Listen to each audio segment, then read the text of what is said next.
माधव कुंज बिहारी जय राधा माधव।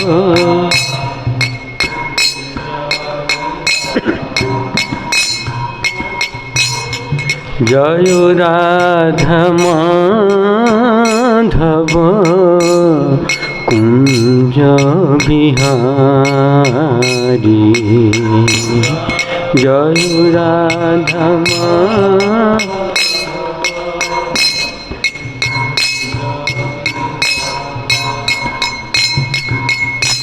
गोपी जन वल्लभ गिरिवरधारी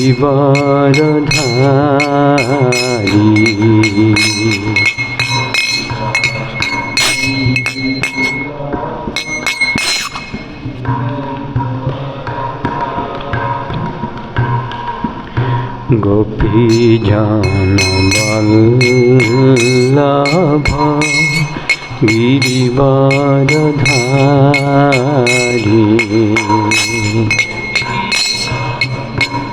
প্রভু অনুরোধ করবো তুলসী মহারানীকে আমাদের থেকে একটু উঁচুতে রাখলে ভালো, ওটা নিয়ে আসুন না। যশোদানন্দন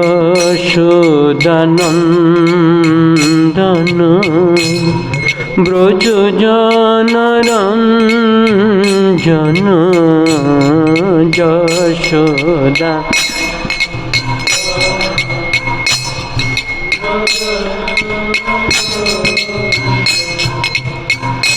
যশোদানন্দন ব্রজ জনরঞ্জন যশোদানন্দন ব্রজ জনরঞ্জন যমুনা তীরবনচারী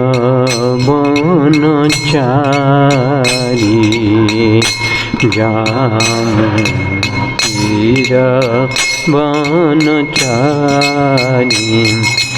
জয় রাধা মাধব কুঞ্জ বিহারী জয়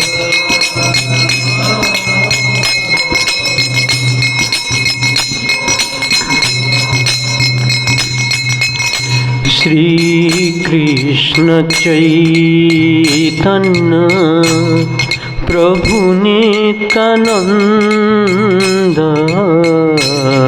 श्री अद्वैत गदाधर शिवासादि गौर भक्त वृंद श्री कृष्ण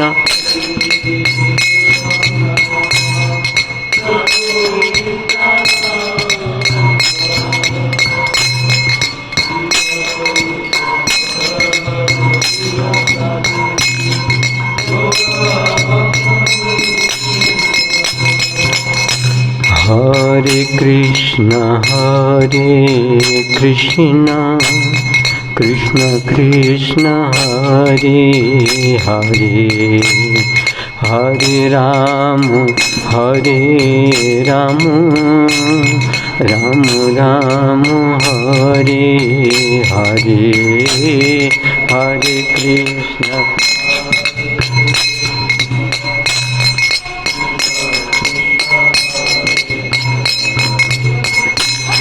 हरे राम राम राम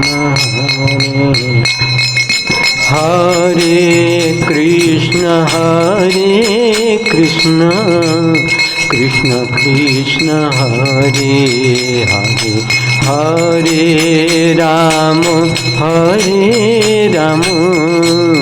राम राम हरे हरे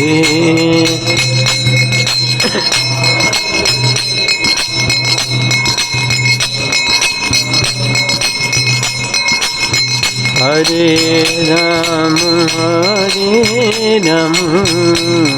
राम राम हरे Hare Krishna, Krishna Krishna, Hare Hare, Hare Rama, Rama Rama, Hare Hare, Hare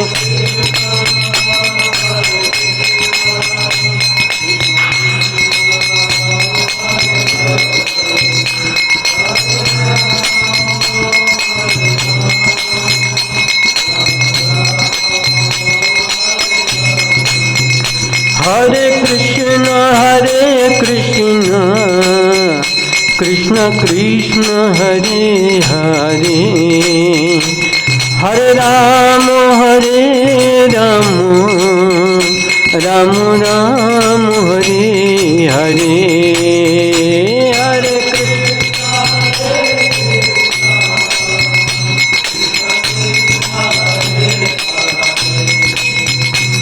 Hare Rama, Rama Rama, Hare Hare, Hare Krishna, Krishna Krishna, Hare Hare, Hare Rama, Rama Rama, Hare Hare, Hare Krishna, Krishna Krishna, Hare Hare, Hare Rama, Rama Rama, Hare Hare, Jaya Radha Madan Mohan, Radha Madan Mohan Radhe, Jaya Madan Mohan ना बोली राधा मदन मोहन है विग्रह नाम की अच्छा जय जगन्नाथ जय बलदेव जय सुभद्रा जय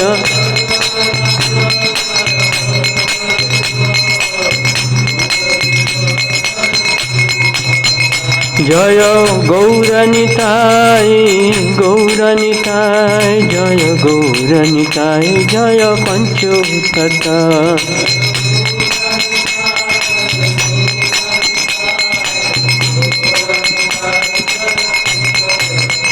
जय जय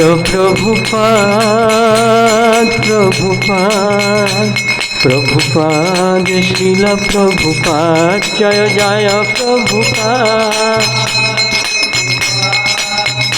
प्रभुपाद जय जय गुरुदेव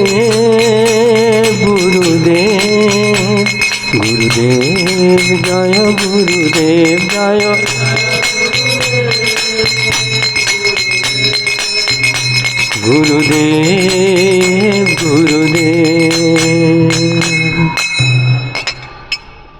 जय जगत गुरु श्रील प्रभुपाद की, अमल पुराण भागवतम की, इस्कन गुरु आचार्य वृंद की, समवेत गौर भक्त वृंद की, गौर प्रेमानंदे।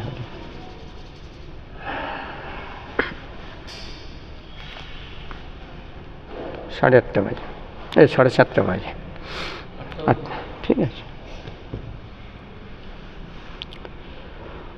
ওম অজ্ঞানতিমিরন্ধস্য জ্ঞানাঞ্জনশলাকয়া চক্ষুরুন্মিলিतं येन তস্मै শ্রী গুরবে নমঃ।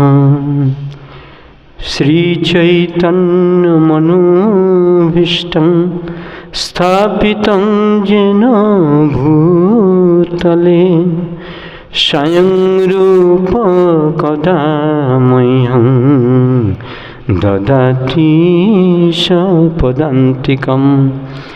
वन्दे अहं श्रीगुरुन् श्रीयुतपदकमलं श्रीगुरुन् वैष्णवांश्च শ্রীরূপং সাগ্রজাতং সহগণ রঘুনাথান্বিতং তং সজীবং স্বাদ্বৈতং সাবধূতং পরিজন সহিতং কৃষ্ণ চৈতন্য দেবং শ্রীরাধা কৃষ্ণ পাদান সহগণ ললিতা শ্রী বিশাখান্বিতংশ্চ নমোয়ং বিষ্ণুপাদায় কৃষ্ণপৃষ্ঠায় ভূতলে শ্রীমতে ভক্তি বেদান্ত স্বামিনীতি নামিনে নমস্তে সরস্বতে দেবে গৌরবাণী প্রচারিণে নির্বিশেষ শূন্যবাদী পাশ্চাত্য দেশতারিণে বাঞ্ছা কল্পতরুভ্যশ্চ কৃপা সিন্ধুভ্যৈব চ পতিতানাং পাবনেভ্যো বৈষ্ণবেভ্যো নমো নমঃ। আজানুলম্বিত ভুজৌ কনকাবদাতৌ সংকীর্তনৈকপিতরৌ কমলায়তাক্ষৌ বিশ্বম্ভরৌ দ্বিজবরৌ যুগধর্মপালৌ বন্দে জগৎপ্রিয়করৌ করুণারবতারৌ। হে কৃষ্ণ করুণা সিন্ধু দীনবন্ধু জগৎপতে গোপেশ গোপিকা কান্ত রাধাকান্ত নমস্তুতে। তপ্ত কাঞ্চন গৌরাঙ্গী রাধে বৃন্দাবনেশ্বরী বৃষভানুসুতে দেবী প্রণমামি হরিপ্রিয়ে।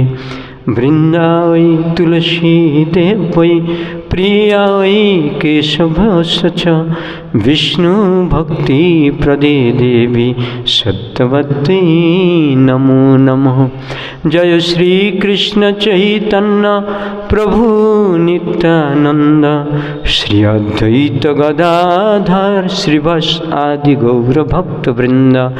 হরে কৃষ্ণ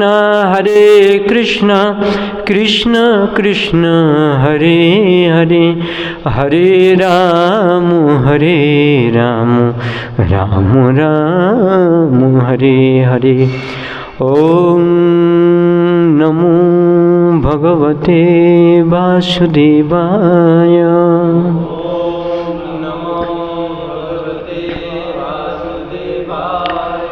ওম নমো ভগবতে বাসুদেবায়।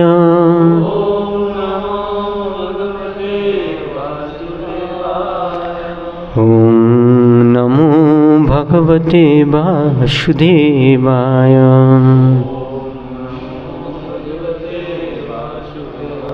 নারায়ণং নমস্কৃত্যং নরং চৈব নরোত্তমং দেবীং সরস্বতীং ব্যাসং ততো জয়মুদীরয়েৎ। নষ্টপ্রায়েষু অভদ্রেষু নিত্যং ভাগবত সেবয়া ভগবতে উত্তম শ্লোকে ভক্তির্ভবতি নৈষ্ঠিকী। মূকং করোতি বাচালং পঙ্গুং লঙ্ঘয়তে গিরিং যৎকৃপাতমহং বন্দে শ্রীগুরুং দীনতারিণং পরমানন্দমাধবং শ্রীচৈতন্যঈশ্বরং তৎসৎ। তমাদিদেবং করুণানিধানং তমালবর্ণং শ্রুহিতাবতারং অপার সংসার সমুদ্র সেতুং ভজামহে ভাগবত স্বরূপম।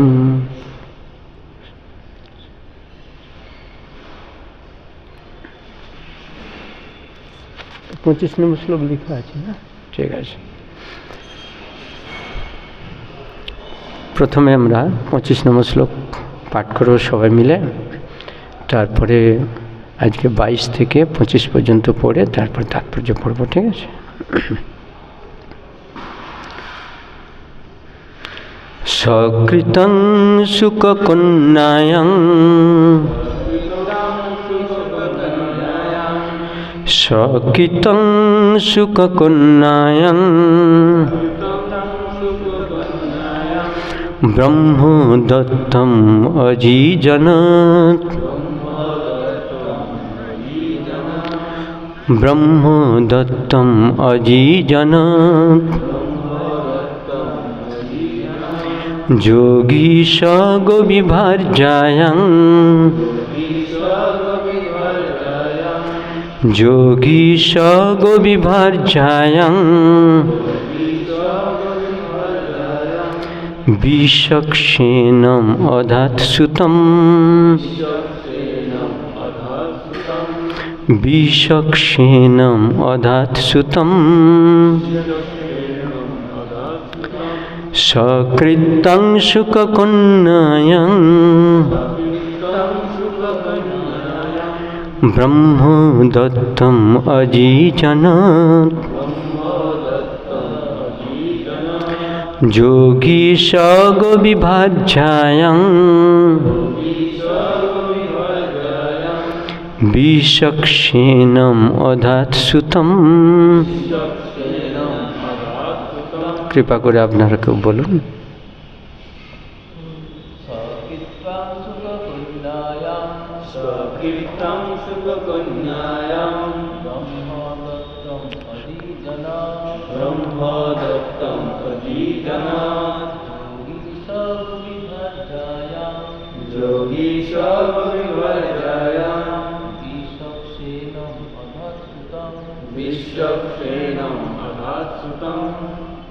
আর কেউ? ঠিক আছে, ধন্যবাদ। হরে কৃষ্ণ। শ্রীমদ্ ভাগবতমে নবম স্কন্ধ বা সব থেকে কঠিন জায়গা, আর 21 নম্বর অধ্যায় 22 থেকে 25। নবম স্কন্ধে অনেক সুন্দর সুন্দর ঘটনা আমরা শ্রবণ করে এসেছি।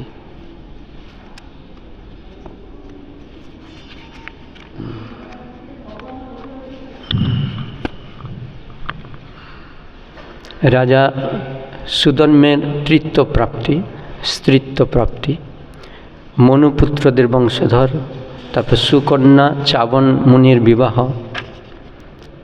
অম্বরীশ মহারাজের চরণে দুর্বাসা মুনির অপরাধ, খুব সুন্দর ঘটনা কাহিনী। তারপরে সৌভূর মুনির ঘটনা, তারপর অংশুমানের বংশধর ভগবান কপিল দেবের ঘটনা, কিভাবে সগর সন্তানদের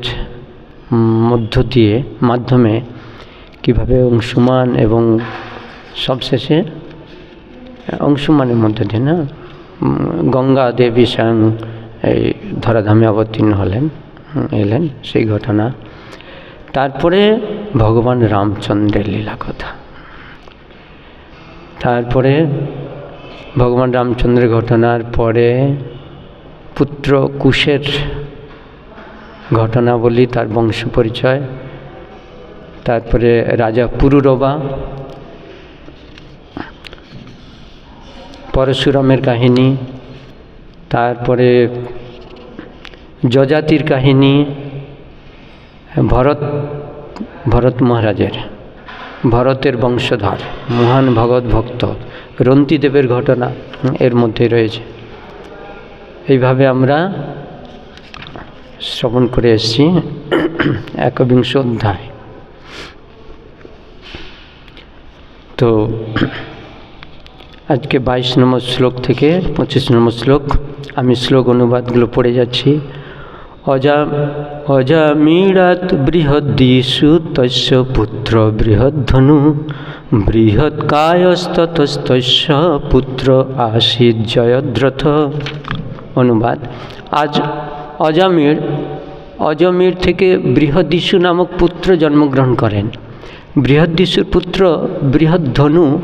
বৃহদ্ধনু থেকে বৃহৎকায় জন্মগ্রহণ করেন। তার পুত্র জয়দ্রথ।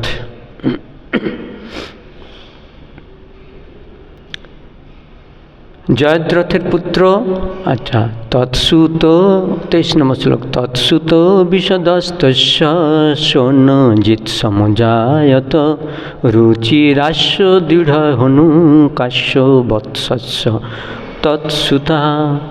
জয়দ্রথের পুত্র বিষদ এবং তার পুত্র শোণজিৎ, শোণজিতের রুচিরাস্য দৃঢ় হনু কাশ্য এবং বৎস নামক 4 পুত্র ছিলেন জয়দ্রথের। তবে আমরা যে মহাভারতে যে জয়দ্রথের কথা শ্রবণ করি, এই জয়দ্রথ আর সেই জয়দ্রথ আলাদা সম্পূর্ণ। রুচিরাস্য সুত পার পৃথ সেন স্তদাস্মজ পারস্য তনয়ো নিপতস্য পুত্র শতং সভৃত। রুচিরাস্যের পুত্র পার এবং পারের পুত্র বৃহৎ পৃথুসেন ও নিপ, নিপের 100 পুত্র ছিলেন। 25 নম্বর শ্লোক পড়লাম আমরা, অনুবাদ, আচ্ছা, শব্দার্থ। সকৃতাৎ সুককন্যায়াং ব্রহ্মদত্তম অজিজনত যোগী স গবিভার্যায়াং বিশ্বক্সেনম অধাৎসুতম। সকলে বলুন, তিনি বা রাজা নৃপ, কৃত্যম তার পত্নী কৃত্তির গর্ভে, সুককন্যায়াম যিনি ছিলেন সুকের কন্যা, ব্রহ্মদত্তম ব্রহ্মদত্ত নামক পুত্র, অজিজনত উৎপন্ন করেছিলেন, যোগী যোগী, সহ সেই ব্রহ্মদত্ত, গবি গৌ বা সরস্বতী নামক, ভার্যায়াম পত্নীর গর্ভে, বিশ্বক্সেনম বিশ্বক্সেন অধাত উৎপন্ন করেছিলেন, সুতম এক পুত্র। অনুবাদ, রাজা নৃপ শুকের কন্যা কৃত্তির গর্ভে ব্রহ্মদত্ত নামক এক পুত্র উৎপন্ন করেন। ব্রহ্মদত্ত ছিলেন, যিনি ছিলেন একজন মহান যোগী। তিনি তার পত্নী সরস্বতীর গর্ভে বিশ্বক্সেন নামক এক পুত্র উৎপন্ন করেছিলেন। সকলে দয়া করে বলুন আমার পরে পরে। রাজা নৃপ শুকের কন্যা কৃত্তির গর্ভে ব্রহ্মদত্ত নামক এক পুত্র উৎপন্ন করেন। ব্রহ্মদত্ত, যিনি ছিলেন একজন মহান যোগী, তিনি তার পত্নী সরস্বতীর গর্ভে বিশ্বক্সেন নামক এক পুত্র উৎপন্ন করেন। শিল প্রভুপাদ কৃত প্রাঞ্জল তাৎপর্য, জগৎগুরু শিল প্রভুপাদ কি। এখানে যে শুকের উল্লেখ করা হয়েছে, তিনি শ্রীমদ্ ভাগবতমের বক্তা শুকদেব গোস্বামী থেকে ভিন্ন। ব্যাসদেবের পুত্র শুকদেব গোস্বামীর সম্বন্ধে ব্রহ্মবৈবর্ত পুরাণে বিস্তারিতভাবে বর্ণনা করা হয়েছে। সেখানে উল্লেখ করা হয়েছে যে ব্যাসদেব জাবালির কন্যাকে তার পত্নী রূপে গ্রহণ করেছিলেন এবং তারা একত্রে বহু বছর ধরে তপস্যা করার পর ব্যাসদেব তার পত্নীর গর্ভে বীর্যধান করেছিলেন। গর্ভস্থ বহু বছর ধরে তপস্যা করার পর, আচ্ছা, বহু বছর ধরে তপস্যা করার পর ব্যাসদেব তার পত্নী গর্ভে বীর্যধান করেছিলেন। গর্ভস্থ শিশুর 12 বছর তার মাতৃগর্ভে ছিলেন শিশুটি, এবং তার পিতা যখন তাকে বেরিয়ে আসতে বলেন, তখন পুত্রটি উত্তর দেন যে তিনি মায়ার প্রভাব থেকে সম্পূর্ণরূপে মুক্ত না হওয়া পর্যন্ত বাহির হবেন না। ব্যাসদেব তখন তাকে আশ্বাস দেন যে তিনি মায়ার দ্বারা প্রভাবিত হবেন না, কিন্তু পুত্রটি পিতার সেই কথায় বিশ্বাস করেননি, কারণ তার পিতা তখন তার স্ত্রী এবং পুত্রের প্রতি আসক্ত ছিলেন। ব্যাসদেব তখন দ্বারকায় ছিলেন। ব্যাসদেব তখন দ্বারকায় গিয়ে তার এই সমস্যার কথা ভগবান শ্রীকৃষ্ণকে জানান এবং ব্যাসদেবের অনুরোধে ভগবান তার কুটিরে আসেন এবং গর্ভস্থ শিশুটিকে আশ্বাস দেন যে তিনি মায়ার দ্বারা প্রভাবিত হবেন না। এইভাবে আশ্বস্ত হয়ে শিশুটি বেরিয়ে আসেন, কিন্তু তিনি তৎক্ষণাৎ পরিব্রাজক আচার্য রূপে গৃহত্যাগ করেন। তার পিতা যখন অত্যন্ত দুঃখিত হয়ে তাকে অনুসরণ করতে শুরু করেন, তখন সুখদেব গোস্বামী তার একটি সুখদেবকে সৃষ্টি করেন, যিনি পরবর্তীকালে গৃহস্থ আশ্রমে প্রবেশ করেছিলেন। এই শ্লোকে যে সুখকন্যা কথাটির উল্লেখ করা হয়েছে, তিনি সেই দ্বিতীয় বা কৃত্রিম সুখদেবের কন্যা। প্রকৃত সুখদেব নৈষ্ঠিক ব্রহ্মচারী ছিলেন।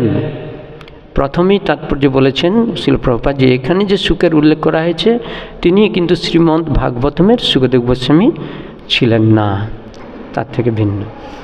খুব সুন্দর কাহিনী, খুব সুন্দর ঘটনা। তো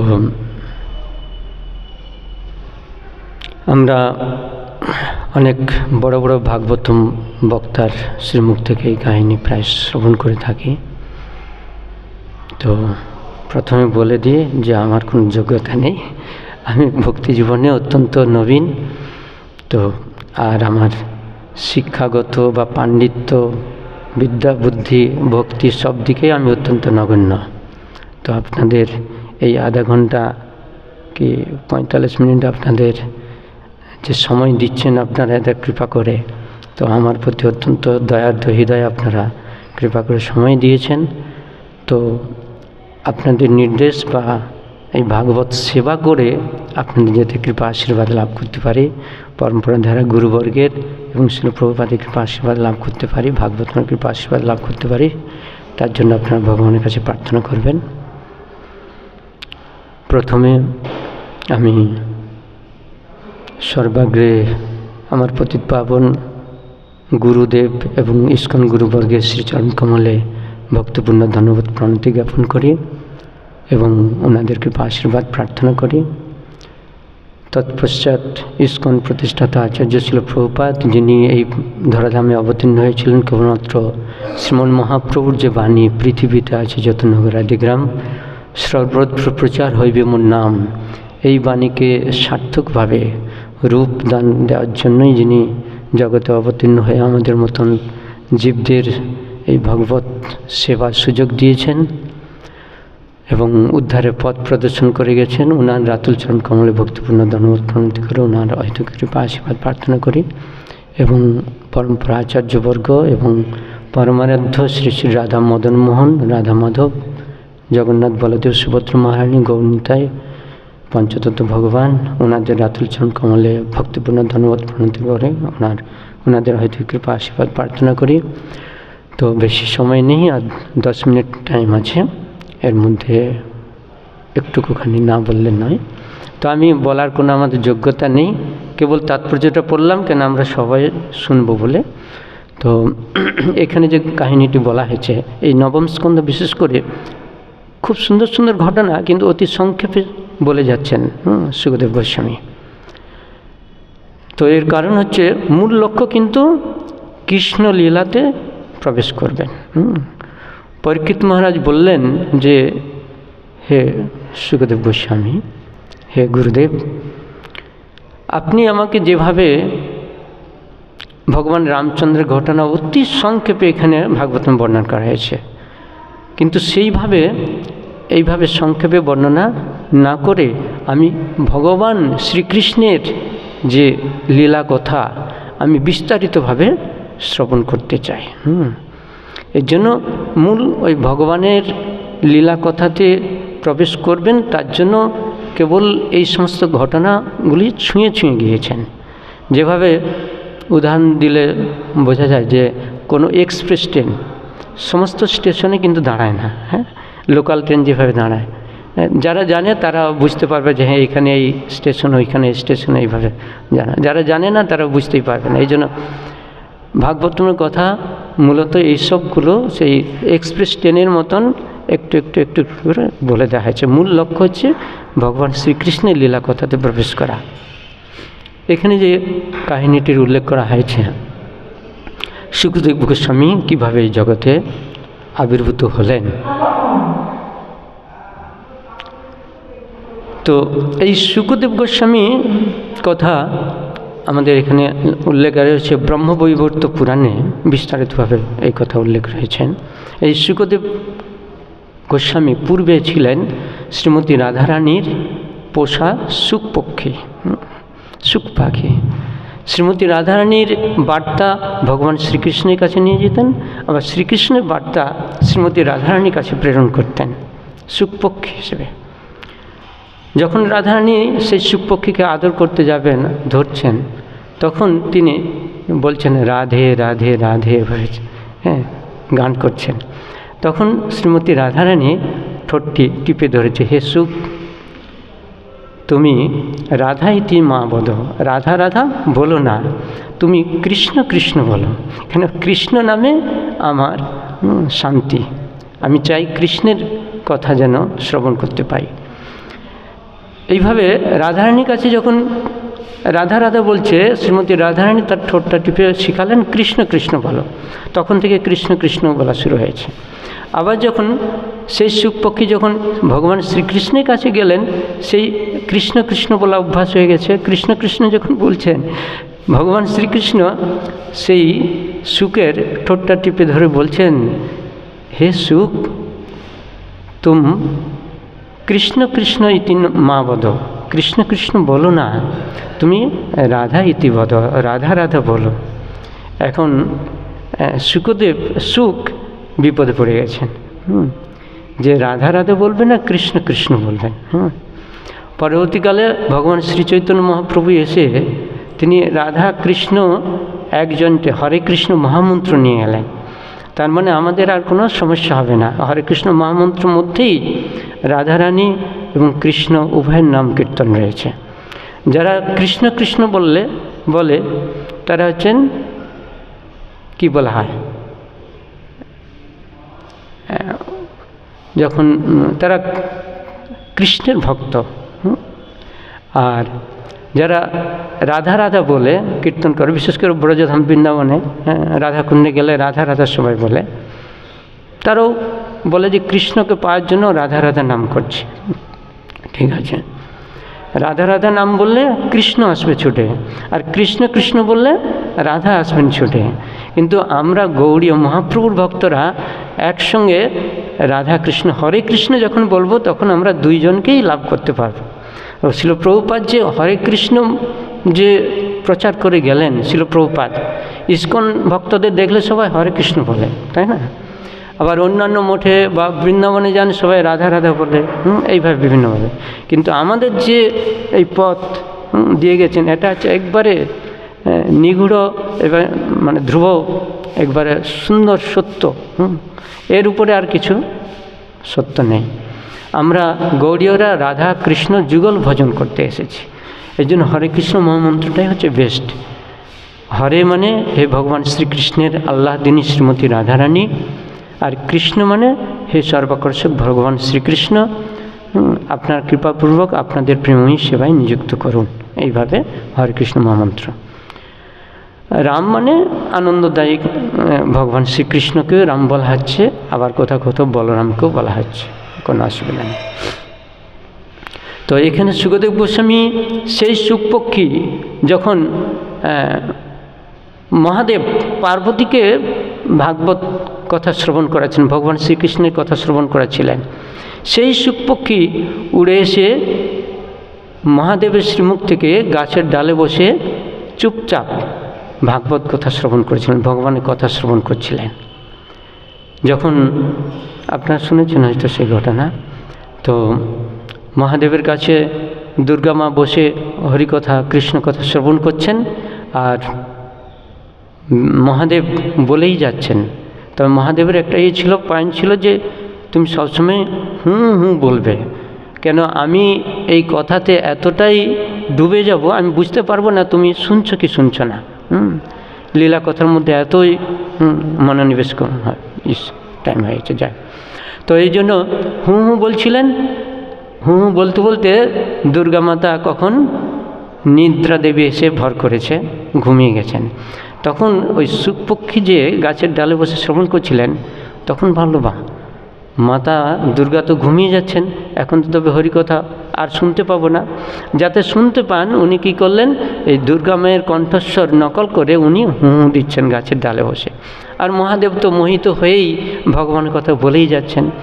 সবশেষে যখন সমাপ্ত করবেন, সমাপ্ত বলতে বিশ্রাম দেবেন ভাগবত কথা, গৌর প্রেমানন্দে হরিবোল বলছেন, তখন দেখে না মা দুর্গা তো ঘুমিয়েই রয়েছেন। তখন বলে, এতক্ষণ তবে কে দিয়েছিলাম। গাছের ডালে দেখলেন এক শুকপক্ষী, আর ধনুক নিয়ে, তীর নিয়ে, ত্রিশূল নিয়ে ছুটে যাচ্ছেন। আর সেই শুকপক্ষী ভয়ে ছুটে ছুটে গিয়ে ওখানে কুটিরে বসে যে ব্যাসদেব তাঁর স্ত্রীকে ভাগবত কথা, ভগবানের কথা, লীলা কথা শ্রবণ করাচ্ছেন, সেই ব্যাসদেবের স্ত্রী উনি করছেন হাঁ করে ভাগবত কথা শ্রবণ করছেন। আর সেই শুকপক্ষী ছুটে গিয়ে মায়ের হায়ের মধ্যে প্রবেশ করেছে। এগুলো পুরাণের ঘটনা। তো সেইভাবে শুকপক্ষী, আবার সুন্দর ঘটনা রয়েছে, মহাদেব গিয়ে তো একবারে হত্যা করবেই, যে তখন ব্যাসদেব উঠে বলছে, কী ব্যাপার মহাদেব, আপনি এইভাবে, একটা চোর আমার কাছে চুরি করে এই ভাগবত কথা শ্রবণ করে এসে এখানে তোমার স্ত্রীর গর্ভে প্রবেশ করেছে, ওকে আমি শেষ করে দেব। বলছে, আপনার কাছে ভাগবত কথা যে শ্রবণ করছে তাকে যদি আপনি মৃত্যুদণ্ড দেন, তবে আর কেউ ভাগবত কথা এই জগতে শ্রবণ করবে? সুতরাং এইভাবে শান্ত করলেন। শান্ত করার পর মহাদেব চলে গেলেন। সেই শুকপক্ষী 12 বছর কাল ধরে মাতৃজঠরে রয়েছেন, সুখদেব গোস্বামী হিসাবে। যখন ব্যাসদেব বলছেন যে তুমি বেরিয়ে এসো, মা তোমার অনেক কষ্ট পাচ্ছে, তখন সেই মাতৃজঠ, আমি বলছি আমি এই জগৎ থেকে মায়াকে অপসারণ করছি, তুমি বেরিয়ে এসো। বলছে, না, আপনি তো এক মায়াধীশ, আপনি মায়ার অধীন, আপনি কি করে মায়াকে অপসারণ করবেন? তখন ব্যাসদেব ছুটে গেলেন দ্বারকাতে, ভগবান শ্রীকৃষ্ণকে গিয়ে সব ঘটনা বললেন। ভগবান শ্রীকৃষ্ণ এসে যখন বললেন যে, হে পুত্র, তুমি বেরিয়ে এসো, তোমার মাকে আর কষ্ট দিও না, আমি মায়াকে অপসারণ করছি, তখন সুখদেব গোস্বামী মাতৃজটা থেকে বেরিয়ে এলেন। আর বেরিয়ে এসেই তিনি একবারে বনে প্রবেশ করলেন। সে সুন্দর ঘটনা। বনে যখন প্রবেশ করলেন, আর 1 মিনিট বাকি আছে, বনে যখন প্রবেশ করলেন, আবার ব্যাসদেব সেই শুকপক্ষী সুখদেবকে ধরে আনার জন্য তাঁর শিষ্যদের ভাগবত কথা, ভাগবত শ্লোক শিখিয়ে বনে কাঠুরিয়ার বেশে পাঠালেন। সেই শ্লোক যখন কীর্তন করলেন, সুখ ছুটে এলেন, বলছে, এই শ্লোক তোমরা কোথায় শিখেছো, কোথায় থেকে পাবো? তখন তাকে, সেই শুকপক্ষীকে ধরে নিয়ে এলেন, আবার গৃহে প্রবেশ করলেন, ভাগবত কথা শ্রবণ করালেন। সেই সুখদেব গোস্বামী ভাগবত কথা শ্রবণ করে তিনি আবার ওই পরীক্ষিত মহারাজকে শ্রবণ করার জন্য সেখানে গেলেন। জয় হরি কথা, শ্রীমদ্ ভাগবতম কি, জগৎগুরু শ্রীল প্রভুপাদ কি, সমবেত গৌর ভক্তবৃন্দ কি, গৌর প্রেমানন্দে হরি। ভুল ত্রুটি ক্ষমা করবেন, অতি সংক্ষেপে বলার চেষ্টা করলাম। হরে কৃষ্ণ, হরে।